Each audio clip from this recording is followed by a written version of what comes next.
Vaccine आई, corona पर सीधी चढ़ाई। पहला टीका कब लगेगा, क्या है वो डेट, आपको टीका कब लगेगा, डिटेल समझिए। वैक्सीन कितनी सुरक्षित, कितनी असरदार, वैक्सीन के इमरजेंसी यूज का मतलब क्या। नमस्कार, शाम के 7 बजने को हैं, आप देख रहे हैं आज तक। मैं हूं आपके साथ चित्रा त्रिपाठी। आज कोरोना वैक्सीन पर दो बहुत बड़ी खबर सामने आई। एक खबर देश की राजधानी दिल्ली में मेड इन इंडिया वैक्सीन को मंजूरी मिलने की है, जबकि दूसरी बड़ी खबर पुणे से सामने आई। खबर यह है कि मार्च तक ओपन मार्केट में कोरोना की वैक्सीन मिलने लगेगी, यानी कि कोरोना वायरस को हराने का कारगर हथियार हिंदुस्तान को मिल गया है। कोरोना का देसी इलाज कैसे होगा, मेड इन इंडिया वैक्सीन की आखिर रिपोर्ट क्या है, आज एक एक डिटेल्स आपके सामने हम रखने जा रहे हैं। ये रिपोर्ट देखिए।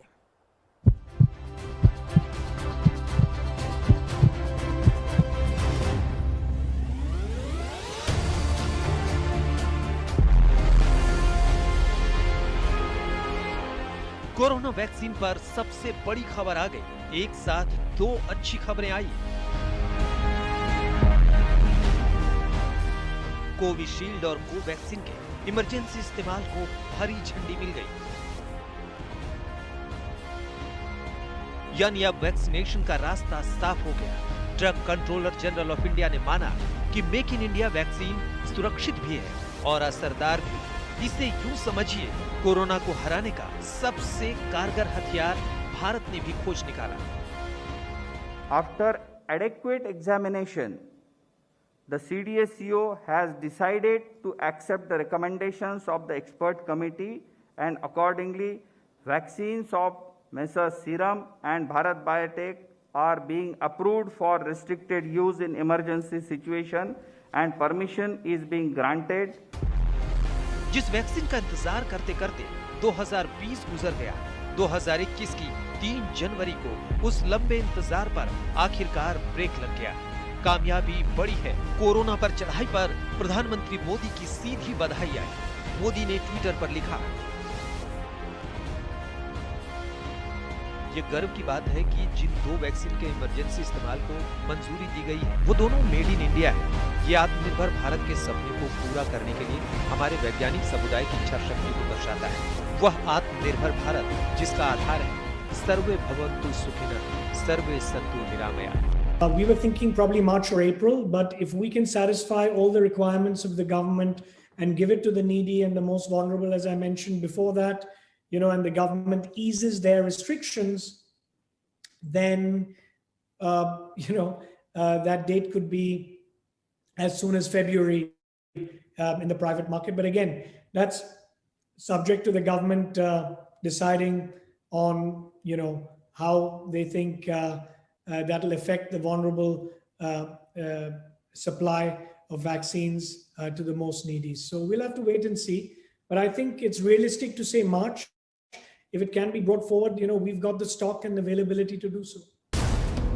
मेक इन इंडिया वैक्सीन आ गई और अब वैक्सीनेशन की डेट का भी ऐलान होने वाला है। भारत की बड़ी कामयाबी को WHO ने भी सराहा। ऐसा क्यों, इसे समझिए। वैक्सीन की दुनिया में भारत का दबदबा है। सबसे बड़ी vaccine company serum institute of India है। आज तक से खास बातचीत में सीरम इंस्टीट्यूट ऑफ इंडिया के CEO अदार पूनावाला ने बताया कि मार्च तक ओपन मार्केट में कोरोना वैक्सीन मिलने लगेगी। कोविशील्ड वैक्सीन की मैन्युफैक्चरिंग SII के जिम्मे है। कोवैक्सीन भारत में बनी स्वदेशी कोविड वैक्सीन है। कोवैक्सीन को भारत बायोटेक, ICMR और NIV ने बनाया है। भारत में बनी स्वदेशी वैक्सीन कोवैक्सीन को लेकर 5 बड़ी बातें आपको समझनी होंगी। नंबर 1, स्वदेशी वैक्सीन एक वायरस किलर है, यानी पूरी तरह सेफ। नंबर 2, पुरानी तकनीक के आधार पर वैक्सीन को बनाया गया। नंबर 3, कोरोना के लाइव वायरस को केमिकल के जरिए निष्क्रिय करके तैयार किया। नंबर 4, क्लिनिकल ट्रायल के दौरान अच्छे परिणाम मिले और ट्रायल जारी। नंबर 5, वैक्सीनेशन में क्लिनिकल ट्रायल वाले सारे प्रोटोकॉल फॉलो होंगे।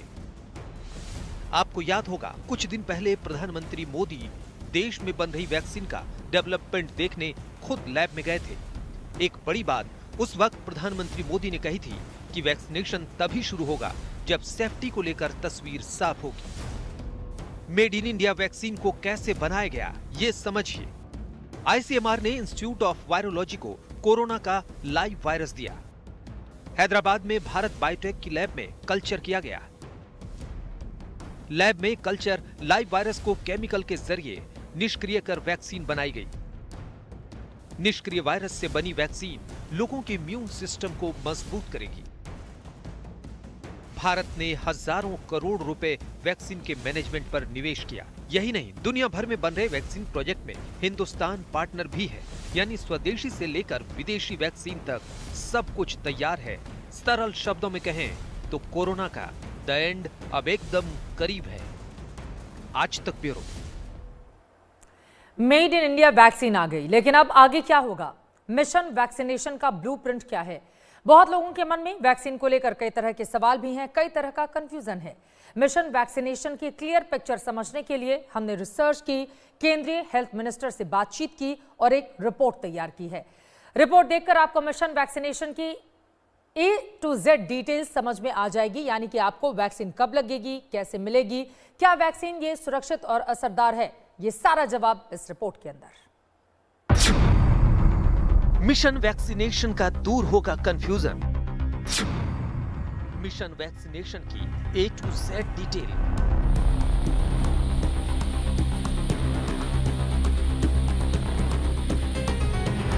मेड इन इंडिया 2 वैक्सीन के अप्रूवल के बाद अब लॉन्चिंग डेट का सबको बेसब्री से इंतजार है। कोरोना महामारी का खात्मा करने वाली वैक्सीन को लेकर दिमाग में सवाल भी है। आज आसान भाषा में देश के मिशन वैक्सीनेशन की एक एक डिटेल समझिए। कितनी सुरक्षित है, कितनी कारगर है, कब होगी लॉन्चिंग, आपको कब मिलेगी वैक्सीन, वैक्सीनेशन का सिस्टम क्या है। दुनिया के कई देशों में वैक्सीन के इमरजेंसी यूज को हरी झंडी दी गई, उसमें भारत भी है, जहां 2 वैक्सीन को मंजूरी मिली। Number 1 Covishield, number 2 Covaxin. Vaccine के अप्रूवल के बाद अब टीकाकरण अगला स्टेप है, यानी चाइनीज वायरस को हराने वाला टीका आपको कब लगेगा। इसे ऐसे समझिए, दोनों वैक्सीन का यूज इमरजेंसी सिचुएशन से निपटने के लिए है। सरकार की तरफ से रिस्क फैक्टर को देखते हुए एक प्रायोरिटी लिस्ट बनाई गई है। अगर प्रायोरिटी लिस्ट में आप हैं तो वैक्सीनेशन होगा। वैक्सीनेशन का पहला group 1 crore health workers, 2 crore front line workers. Free में सभी का वैक्सीनेशन होगा, यानी पहले फेज में 3 करोड़ लोगों का वैक्सीनेशन। वैक्सीनेशन का दूसरा ग्रुप 50 साल से ऊपर वालों का वैक्सीनेशन। 50 साल से नीचे लेकिन कोमोरबिड कंडीशन करीब 27 करोड़ लोगों का वैक्सीनेशन। 30 करोड़ लोगों का वैक्सीनेशन सबसे पहले होगा। पूरी रणनीति तैयार हो चुकी है, लेकिन ये वैक्सीनेशन कब से शुरू होगा, अब ये समझिए।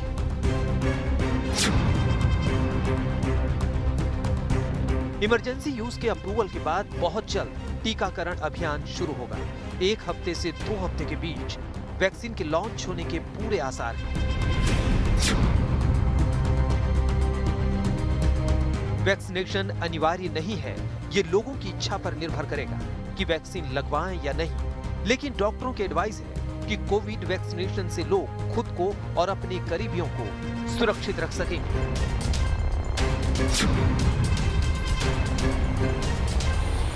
भारत में बनी वैक्सीन वायरस किलर है, यानी ये सबसे सुरक्षित वैक्सीन में से एक है। बड़ी बात यह है कि कोवैक्सीन को उस फॉर्मूले पर तैयार किया गया है जैसे पीलिया की वैक्सीन तैयार हुई। और तो और वैक्सीन के अप्रूवल के मापदंड भी वैसे ही हैं जैसे पहले किसी नई वैक्सीन के लिए थे।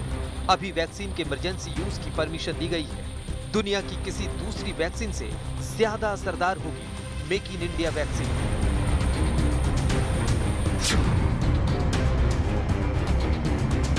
प्रायोरिटी लिस्ट के हिसाब से वैक्सीन के योग्य लोगों के रजिस्टर्ड मोबाइल नंबर पर मैसेज भेजा जाएगा।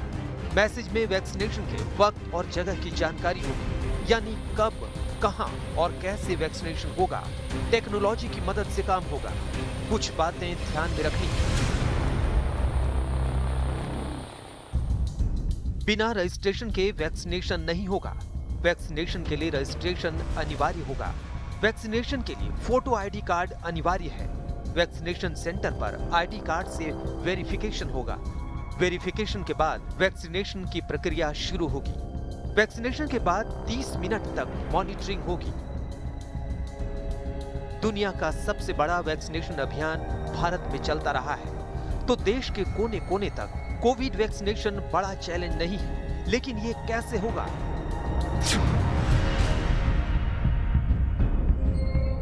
आपको ये बहुत गौर से सुनना चाहिए। वैक्सीनेशन का कोर्स 2 डोज का होगा। पहली और दूसरी डोज में 28 दिन का अंतर होगा। लेकिन वैक्सीनेशन को लेकर सबसे जरूरी जानकारी ये है कि वैक्सीनेशन के बाद भी सोशल डिस्टेंसिंग जरूरी है।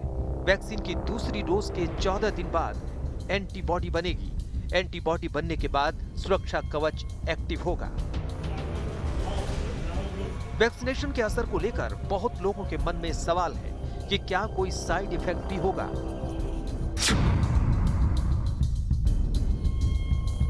कोविड वैक्सीन को लेकर बड़ी बात यह है कि दूसरी वैक्सीन की तरह कुछ लोगों को साइड इफेक्ट हो सकते हैं।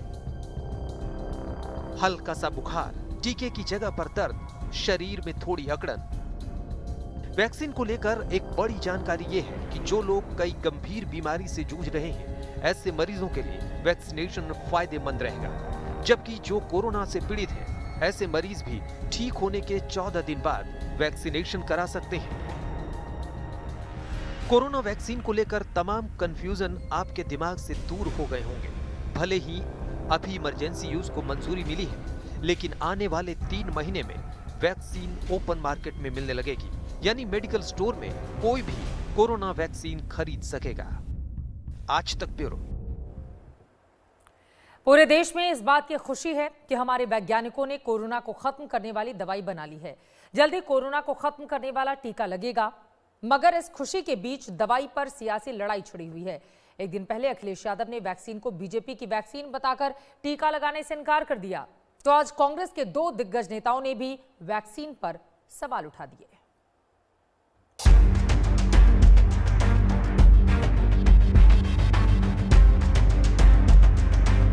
मैं तो नहीं लगवाऊंगा अभी वैक्सीन, मैंने अपनी बात कह दी। अखिलेश जैसे लोगों की सोच पर तरस आता है। हमें लगता है कि बाद में लोग कहते हैं कि नहीं, जनसंख्या कम करने के लिए, मारने के लिए लगा दिया वैक्सीन, तो आप नपुंसक बना, कुछ भी हो सकता है। कोरोना को जड़ से समाप्त कर देने के लिए कोवैक्सीन तैयार है, कोविशील्ड तैयार है, लेकिन इन खुशियों पर सियासत भारी हो रही है। पूरा विपक्ष कोरोना की वैक्सीन पर सवाल उठा रहा है। कांग्रेस की ओर से 2 जिम्मेदार और बड़े नेताओं ने वैक्सीन को लेकर सवाल उठाए हैं। जयराम रमेश ने ट्वीट किया, भारत बायोटेक पहले दर्जे की कंपनी है, लेकिन यह हैरान करने वाला है कि इसकी वैक्सीन कोवैक्सीन के लिए फेज 3 के ट्रायल से जुड़े अंतर्राष्ट्रीय स्तर पर स्वीकृत प्रोटोकॉल संशोधित किए जा रहे हैं। स्वास्थ्य मंत्री हर्षवर्धन जी को स्थिति स्पष्ट करनी चाहिए। पूर्व केंद्रीय मंत्री शशि थरूर ने भी वैक्सीन पर सवाल उठाए। कोवैक्सीन ने अभी तीसरे फेज का ट्रायल भी पूरा नहीं किया है। वक्त से पहले मंजूरी जोखिम भरा हो सकता है। स्वास्थ्य मंत्रालय को स्थिति साफ करनी चाहिए। ट्रायल से पहले वैक्सीन के इस्तेमाल पर रोक लगे। कांग्रेस के नेताओं को बीजेपी की ओर से जवाब दिया गया। जिस तरह की भाषा अखिलेश यादव बोल रहे हैं, कभी ऐसी अपेक्षा नहीं थी। उनको पूरे उत्तर प्रदेश से, पूरे देश से माफी मांगनी चाहिए, और ऐसा भ्रम पैदा करने के लिए देश की जनता उनको कभी क्षमा करने वाली भी नहीं है। किस तरह की बात बोली जा रही, कहा जा रहा है कि नपुंसक बना देगी वैक्सीन। ये क्या जबान है? क्यों भ्रम पैदा कर रहे हैं? ये भ्रम पैदा करना क्या देश के लोगों के साथ न्याय है? इस पर देश कभी क्षमा करने वाला समाजवादी पार्टी को नहीं है। एक दिन पहले ही समाजवादी पार्टी के मुखिया और यूपी के पूर्व मुख्यमंत्री अखिलेश यादव ने ऐलान किया था कि वो बीजेपी की वैक्सीन नहीं लगवाएंगे। क्या हो गया है कांग्रेस पार्टी को? क्या ये भी समाजवादी पार्टी की तरह भ्रम फैलाने लगी है? पूरे देश में खुशी की लहर है और कांग्रेस पार्टी और उसके नेता शशि थरूर को एतराज है। ये भारत के साइंटिस्ट का अपमान कर रही है कांग्रेस। ये Bharat made in India product का अपमान कर रही है कांग्रेस। कांग्रेस को इस तरह की जबान भारी पड़ेगी। देश के लोग उनको कभी क्षमा नहीं करेंगे। सवाल यह है कि जब वैक्सीन बनाने वाले वैज्ञानिक कह रहे हैं कि वैक्सीन तैयार है, तो फिर विपक्ष वैक्सीन पर सवाल उठाकर क्या साबित करना चाहता है? सवाल ये भी है कि क्या वैक्सीन किसी दल विशेष की हो सकती है? क्या वास्तव में वैक्सीन को लेकर अभी भी किसी तरह का भ्रम है या भ्रम फैलाने की कोशिश हो रही है? दिल्ली से मिलन शर्मा और आशुतोष के साथ आज तक ब्यूरो। कोरोना वैक्सीन पर बड़ी खबर के बाद अब चलते हैं पश्चिम बंगाल, जहां आज असदुद्दीन ओवैसी दौरे पर पहुंचे। ओवैसी ने हुगली में अपनी पार्टी के नेताओं से आगामी चुनावों की तैयारियों पर की है बातचीत। वहीं फुरफुरा शरीफ दरगाह पर आकर उन्होंने जियारत की दुआ की। AIMIM पश्चिम बंगाल में 4 महीने के बाद होने वाले चुनाव को लेकर खाका तैयार कर रही है। क्या है असदुद्दीन ओवैसी का मिशन बंगाल? इस पर ओवैसी से एक्सक्लूसिव बातचीत की है हमारी संवाददाता मनोज्ञा लोईवाल ने। हैदराबाद से महाराष्ट्र, बिहार से अब बंगाल, क्या है असदुद्दीन ओवैसी के प्लान्स और AIMIM के प्लान्स अब बंगाल के चुनाव के तहत? कैसे है नजर बंगाल के चुनाव पर? हमारी पार्टी तो यकीनन आने वाले असेंबली के विधानसभा चुनाव में हिस्सा लेंगे। इसीलिए मैं आज जब मैं कोलकाता पहुंचा तो मैं फुरफुरा शरीफ गया था और वहां पर जाकर हमने फुरफुरा शरीफ में जो अबू बकर सिद्दीक़ साहब रहमतुल्लाह अलैह की दरगाह है वहाँ पर गया। फिर वहाँ पर पीरज़ादा अब्बास सिद्दीक़ी साहब से मेरी बातचीत हुई और हमने फैसला लिया कि असेंबली के इलेक्शन में हम लड़ेंगे और अब्बास सिद्दीक़ी साहब के साथ ठहरेंगे और वो उनके साथ रहेंगे। उनका जो फैसला होगा हम उनके साथ जाएंगे। कितनी सीट पर लड़ेंगे? क्योंकि अभी तक उन्होंने कभी चुनाव नहीं लड़े हैं और आपने भी बंगाल में चुनाव नहीं लड़े। तो हर चीज़ के लिए पहली बार होना चाहिए ना, always the first time for everything. तो लड़ेंगे। फिर तृणमूल कांग्रेस कह रही है कि हाथ मिला लें, ऐसा कोई वादा या इरादा है आपका टीएमसी के साथ? नहीं, ऐसा तो कोई बात नहीं हुई है, मगर अब देखेंगे। ये हम अब्बास सिद्दीक़ी साहब आने वाले दिनों में कुछ फैसला लेंगे, वो आपको भी पता चलेगा, फिर उसके बाद आगे बढ़ेंगे। बंगाल में 30% से ज़्यादा मुस्लिम वोट हैं। जब एक तरफ कांग्रेस, लेफ्ट, तृणमूल कांग्रेस और आप भी रहेंगे, क्या मुद्दों पर लड़ेंगे चुनाव बंगाल में? सबसे पहली बात यह है कि आप लोग क्यों भूल जाते हैं कि सिर्फ मुसलमान ही हैं? भाई हिंदू भी हैं, ब्राह्मण हैं, अपर कास्ट हैं, दूसरे कम्युनिटीज़ के भी वोट हैं। तो इस सब की नज़र से मुस्लिम वोट पे क्यों होती है? तो भाई हम तो ये नहीं कह रहे हैं, हम तो कह रहे हैं कि हम सबको साथ लेकर इलेक्शन लड़ेंगे और सबका वोट हासिल करने की कोशिश करेंगे। अब रहा सवाल कि ये तो जनता के हाथ में है किसको वोट दें ना दें, तो ये है। बंगाल में राजनीतिक हिंसा लगातार हुई है। कई बार आपके कार्यकर्ताओं को और समर्थकों को भी मार का सामना करना पड़ा है, क्या कहेंगे इस पर? नहीं, हमारे कई कार्यकर्ताओं को झूठे मुकदमे में डालकर NDPS एक्ट में कई महीने जेल में रहना पड़ा। पर ये इंशाअल्लाह ताला देखिए, हर जुल्म ज़्यादा देर तक नहीं चलता है, चाहे किसी सरकार का हो। जुल्म का खात्मा होगा और इंशाअल्लाह ताला जो कोई भी जुल्म करेगा वो जुल्म ज़्यादा दिन नहीं चलेगा। बड़ी चुनौती कौन, बीजेपी या TMC? और बंगाल में कितनी सीटों पर चुनाव लड़ेंगे? नहीं, अभी मैं तो आपसे कहा हूँ ना कि हम अब्बास सिद्दीक़ी साहब के साथ हैं। अब्बास सिद्दीक़ी साहब आने वाले दिनों में एक फैसला लेंगे और उसके मुताबिक आगे बढ़ेंगे हम लोग। कितनी सीटों पर चुनाव लड़ेंगे, TMC या बीजेपी, किसके खिलाफ? अभी अरे जब इलेक्शन लड़ेंगे तो सबसे लड़ना पड़ेगा। तो मैं तो पिक एंड चूज नहीं कर सकता ना मेरा अपोनेंट कौन होगा।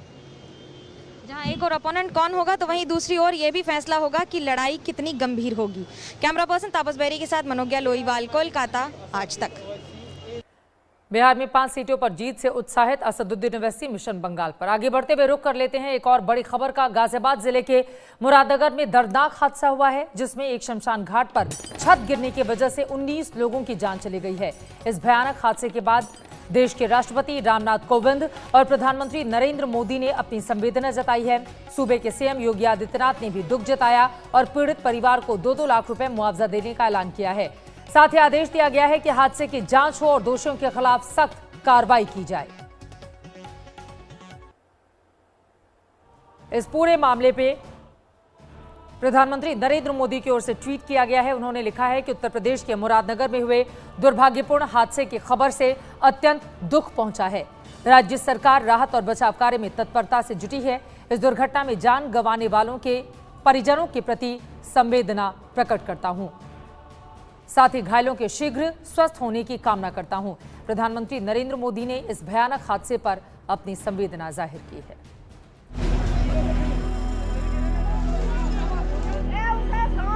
एकदम आवाज आई बहुत तेज बड़ तो एकदम वो छत गिरी तो एकदम भगे तो उसके बाद तो सब दबे। चीख पुकार मची है, मलबा फैला है, मलबे में दबे हैं लोगों को निकाला जा रहा है, अस्पताल पहुंचाया जा रहा है। ये तस्वीरें भयानक हैं, विभत्स हैं, हिला देने वाली हैं। गाजियाबाद के मुरादनगर थाना क्षेत्र के उखरानी में बम्बा रोड में शमशान घाट पर मौत का तांडव है। जानकारी के मुताबिक शमशान घाट की छत उस वक्त गिरी जब एक शख्स का अंतिम संस्कार हो रहा था। लोग बारिश की वजह से छत के नीचे मृतक की आत्मा की शांति के लिए प्रार्थना कर रहे थे। अचानक छत गिरी और चीख पुकार मच गई। इसी बिल्डिंग के नीचे लोग अंतिम संस्कार में शामिल होने के लिए खड़े थे। चूंकि बारिश काफ़ी ज़्यादा तेज़ थी, पुजारी ने कहा कि अब चूंकि अंतिम संस्कार की प्रक्रिया जो है वो पूरी होने वाली है, कुछ देर लोग मौन धारण करें और आत्मा को शांति दें। उसी दौरान जो ये हिस्सा था ये भरभरा कर गिर गया, जिसमें 40 लोग इसी जो मलबे के नीचे है वो दब गए। एक एक करके रेस्क्यू ऑपरेशन चलाया गया। आप देख पा रहे हैं यहाँ पर एनडीआरएफ की भारी भरकम टीम मौजूद है। जानकारी के मुताबिक 3 महीने पहले लेंटर ढाला गया था। लेंटर में कच्ची रेत का इस्तेमाल हुआ, जिसकी वजह से हादसा पेश आया। तो क्या 18 लोगों की मौत शमशान घाट में बनी बिल्डिंग में गड़बड़ घोटाले की वजह से हुई? अगर आप देखें यहाँ पर तो जो ये मलबा गिरा हुआ है इसमें ऐसा लगता नहीं है कि बहुत कुछ सामान वो मिलाया गया था। रेत ही रेत दिख रही है। कुछ स्थानीय लोग हैं, उनसे बात करते हैं। ये जो बिल्डिंग गिरी है ये कई महीने पहले बनी थी? ये भी लगभग 3 या 4 महीने पहले बनी है। और इसमें घोटाला दिखाई दे रहा है स्पष्ट। हादसे के तुरंत बाद रेस्क्यू टीम मौके पर पहुंची। 38 से ज्यादा लोगों का रेस्क्यू किया गया, मगर हादसे में 18 से ज्यादा लोगों की जान चली गई। हादसे के बाद सीएम योगी आदित्यनाथ ने अधिकारियों से जानकारी मांगी है कि हादसा कैसे हुआ, क्यों हुआ, किसकी वजह से हुआ। पूरी हमारी प्राथमिकता होगी कि जो ये कैसे घटना हुई इसके सभी संभव पहलुओं पर जांच करें और इसमें हम कठोर से कठोर कार्रवाई सुनिश्चित कराएं। क्रिमिनल लायबिलिटी तय की जाएगी ऐसे लोगों के खिलाफ। हादसे के बाद सीएम योगी आदित्यनाथ ने मृतकों के परिजनों को 2-2 लाख रुपए की आर्थिक सहायता का ऐलान किया है। मुख्यमंत्री ने कहा है कि सरकार पीड़ित परिवारों के साथ है। घटना अत्यंत दुखद है। मेरे जो शोक संतप्त परिजन हैं उनके प्रति पूरी संवेदना है। जो घायल हैं उनके शीघ्र स्वास्थ्य की भी कामना मैं करता हूं। और राज्य सरकार सभी पीड़ित परिवारों के साथ पूरी मजबूती के साथ खड़ी है। हर संभव सहायता उन पीड़ित परिवार वालों को राज्य सरकार करेगी। अब सवाल ये है कि कौन लोग थे जिन्होंने छत बनाने में खराब सामग्री का इस्तेमाल किया। 18 से ज्यादा लोगों की मौत का जिम्मेदार कौन है? मयंक गौर के साथ अरविंद ओझा, मुरादनगर, गाजियाबाद, आज तक। मृतकों की तादाद अब बढ़कर 22 हो गई है। अपने आप में बेहद दुखद यह हादसा। आगे बढ़ते हुए बात अब कुदरत के ट्रिपल अटैक की करेंगे। देश के उत्तरी हिस्से में मैदानों में कहीं बारिश हो रही है, कहीं ओलावृष्टि। वहीं हिमालय वाले 3 राज्यों जम्मू कश्मीर, उत्तराखंड, हिमाचल प्रदेश में जमकर बर्फबारी हो रही है। ये अलग अलग हिस्सों की तस्वीरें आपको दिखा रहे हैं, जहां श्रीनगर, कुल्लू और बद्रीनाथ में बर्फ की सफेद चादर बिछी है, तो दिल्ली और मेरठ में झमाझम बारिश। राजस्थान के सवाई माधोपुर में लोगों का सामना ओलावृष्टि से हुआ। और ये तस्वीरें अपने आप में मौसम के बदले हुए मिजाज के ट्रिपल अटैक की कहानी को बयां करती हैं। इसी के साथ एक छोटे से ब्रेक के लिए हम रुकेंगे, लेकिन बीजेपी नेता शुभेंदु अधिकारी से पश्चिम बंगाल के मिशन को लेकर खास बातचीत आगे जरूर देखिएगा। देखते रहिए आज तक।